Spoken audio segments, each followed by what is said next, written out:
document production, and they just produced documents that have been given to them from the FBI, the 302 forms, for instance, which need to be unredacted. There was one other thing that definitely needs to be addressed. Some of these files have been taken down, like the DOJ produced them, and for some reason they took them down. Maybe they decided that victims' names were in there and that they needed further redactions. But those documents not only haven't been put back up on the site with the appropriate redactions, they were not available to us to search. As far as I could tell, we couldn't search the documents that had been taken off the internet. Can you share with us the name of the 6 men that you identified? I probably should do that from the floor or in a committee hearing. And look, they should be releasing these documents. We have many avenues where we can compel that legally. Maybe they've done it out of oversight. I don't know. I don't believe that. But, they should be releasing those documents. And our hope is to get them to do that. And then in some of the redactions, they need to be very careful in whether that was a survivor or not. Just because, for example, someone is female doesn't necessarily mean they're survivors. And it seemed like they blanket redacted anyone who was a female from my review. Yeah, I would like to give the DOJ a chance to say they made a mistake and over-redacted and let them unredact those men's names. That would probably be the best way to do it. So how much of the redactions, you said that there are a lot of, the documents, some of what you saw in there had redactions. How much new information then did you see that was unredacted, or did it look pretty similar to what we've seen publicly?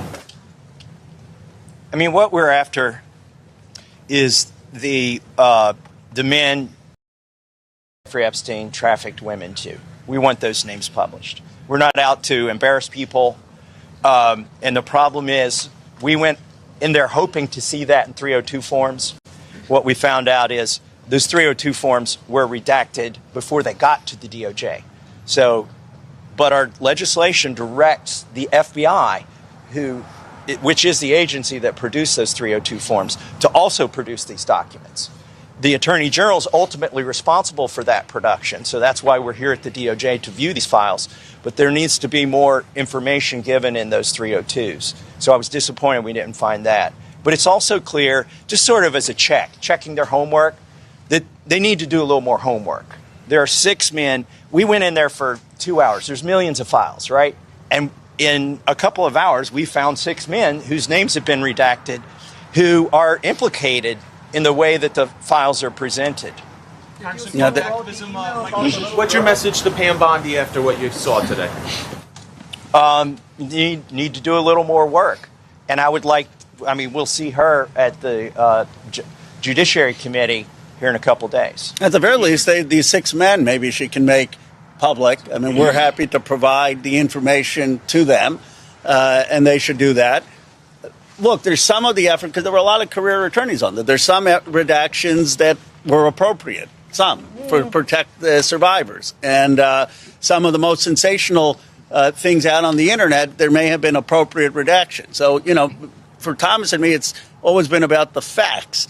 And our biggest concern is what was redacted before it even came to the Justice Department. I mean, the reality is that the most important things, the 302 files and some of the information on the prosecution memos, it's unclear that those redactions happened here.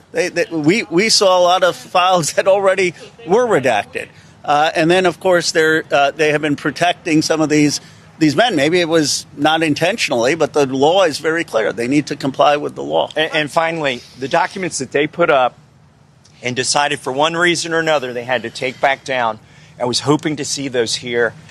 They didn't appear to be in the database that we were able to search. Those ostensibly are wholly redacted files now. We know they exist. They published them for a brief period of time and pulled them back. They need to answer to us as to do they intend to redact those files and put them back up and put them in the database so that we can search them and see if it was appropriate to take them back down from the website. Are these men U.S. citizens? What fields do they work in? Is it finance? Is it political? At least one is a U.S. citizen. At least one is a foreigner. And the other 3 or 4 have names. I'm not sure if they're foreign or U.S. In which field do they work in? Is it finance, banking, political? One is pretty high up in the foreign government. And some are there. One of the others is a pretty prominent individual. But I think that the point is that these 6 are just what we found in 2 hours of a review of the files that aren't redacted. The broader issue is why so many of the files they're getting are redacted in the first place.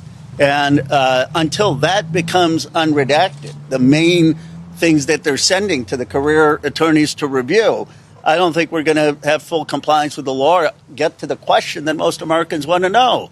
Who were the rich and powerful people who went to this island? Did they rape underage girls? Did they know that underage girls were being paraded around? And after seeing this, I don't blame the U.S. attorneys, the assistant U.S. attorneys reviewing it. If they're reviewing redacted material, what are they supposed to do? But they're getting, it seems like, material that's already been redacted. Congressman Raskin also viewed these materials earlier, and he said that he saw President Trump's name redacted, he saw Lee Wexner's name redacted. Did you see President Trump's name redacted, Lee Wexner's name redacted? Can you share anything about that? I didn't put Donald Trump in the search engine, so I couldn't tell you. Did you Why see not? who wrote the email about the little girl who was, quote, a little naughty? I did, and that was a woman that wrote that. And so it may be proper to redact it, and it may not be. I don't know. It seems like part of their algorithm for redaction was just to redact every woman in there, pretty much. Yeah. So we can't parse if the person who sent that was a victim or not. Look, none of this is designed to be a witch hunt. If just because someone may be in the files doesn't mean that they're guilty. But there are very powerful people who raped these underage girls. It wasn't just Epstein and Maxwell, or showed up to the island, or showed up to the ranch, or showed up to the home, knowing underage girls were being paraded around, and some of the sickening stuff in there about the violence.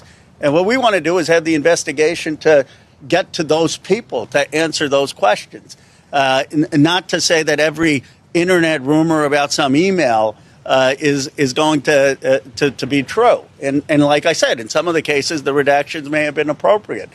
But for Thomas and me, it's never been about getting Donald Trump or getting Bill Clinton or scoring political points or trying to destroy people's reputations. It's about actually getting justice for these survivors. Doug, do you plan to read the 6 names on the House floor?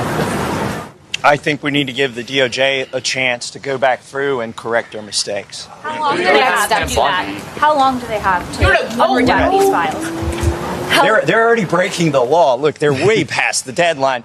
And the reason they gave for taking so much time is so they wouldn't release victims' information. But in fact, they've released all kinds of victims' information.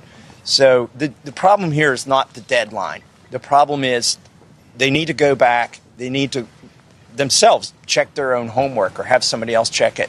And as Rose said, they need to go to the U.S. attorneys and the FBI, who are compelled by the legislation directly to produce that material to them unredacted.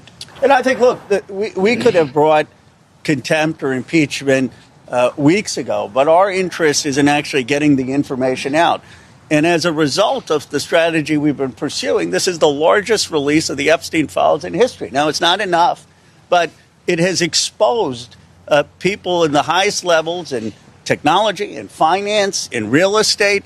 It has exposed the establishment and monarchies in other countries. So our push is, how do we expose this and have accountability, not how do we score political points or have retribution. What questions are you going to ask Pam Bondi? Well, he's on the committee. We'll see Wednesday. You said a lot of the redactions were already made before the files were in the hands of career attorneys. Who do you suspect made those redactions? It seems that they were made by the FBI or they were made by attorneys in the grand jury, but the Justice Department, it seems, got some of these documents already redacted. Our law was very clear. Unless something was classified, it required it to be unredacted. And they have not complied with that law. And that law needs to be complied with, because that's where a lot of the information is, especially about the powerful people in this country and what their involvement was. And, their involvement could have been that they were showing up at this island, knowing that there was pedophilia taking place. Their involvement could have been that they were actually engaged in raping underage girls, or knowing that underage girls were being raped. We won't know until we see those files. What information Ghislaine Maxwell and her lawyer's statement say? 6 men were implicated in Epstein's crimes.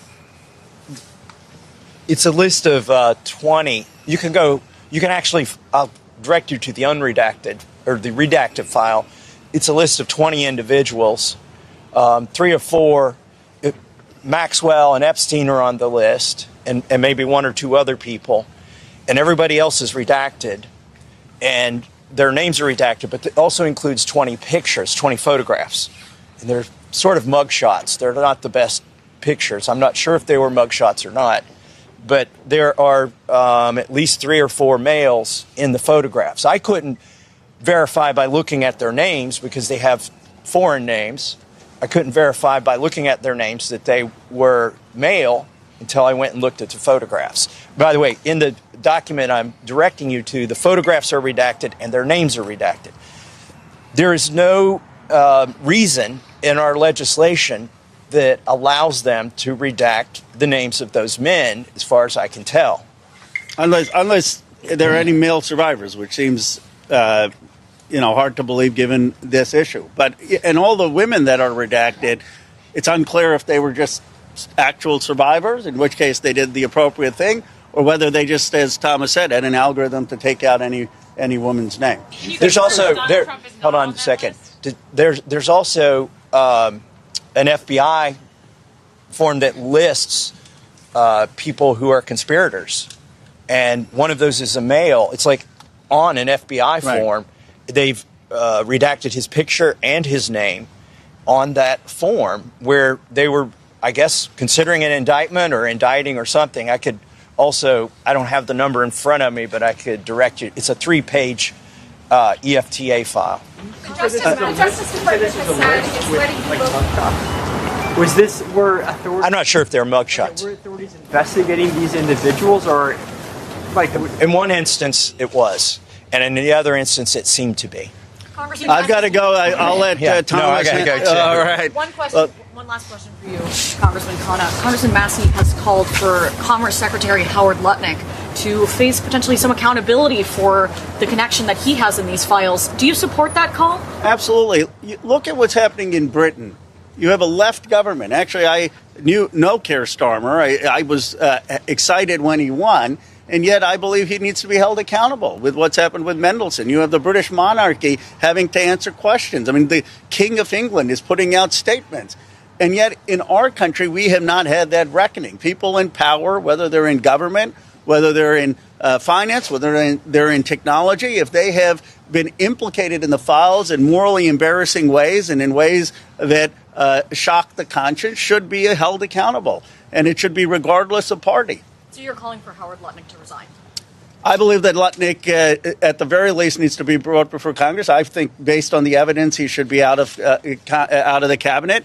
But it's people say, "Oh, you're just a Democrat saying that." No, I mean, look at what he is, how much influence he had with Epstein, and he wasn't transparent about it. But again, it's not about Lutnick, and it's not about any particular person.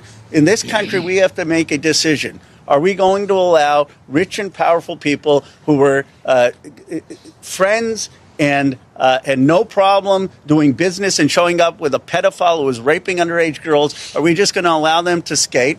Or like other countries, are we going to have elite accountability and have accountability for the people who did that?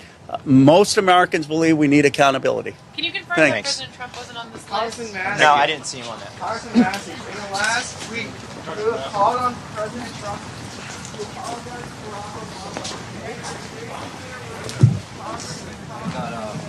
Okay. Wait, sorry.